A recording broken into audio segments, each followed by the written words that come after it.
আমি আপনাকে 2 লাখ টাকা দিয়ে যাব, আপাতত নেন। এটা মার্চের ফার্স্ট উইকে পেয়ে যাবেন আপনি টাকাটা। মাসুম ভাই আছে না এলাকার, মাসুম ভাই পাঠিয়ে দেবে আপনাকে 2 লাখ টাকা।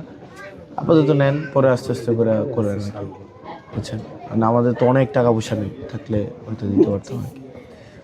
যেই সামর্থ্য আছে ওইটাই, তো এটার মধ্যে আপাতত চলে আর কি। আমি মার্চে আপনার ছেলে মারা গেছে না? সাগর মারা গেছে।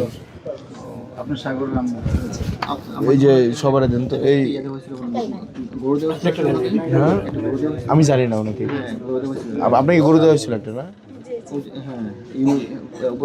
গরুটা বাচ্চা দিছিল পরে, মানে দুধ দিতে পারি না, লাইফটাই খালি।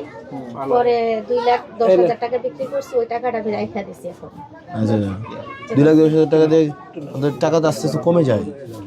ওই টাকাটা রাইখা দিছি, কারণ টাকাটা এখনো বাকি। আমি 2 লাখ টাকা, আমি তাহলে 2 লাখ টাকা মার্চে দিয়ে দিচ্ছি আপনাকে। মার্চে ছেলে কি বিবাহ শাদী করছিল? না, ছোট ছোট। 19 বছর বয়স।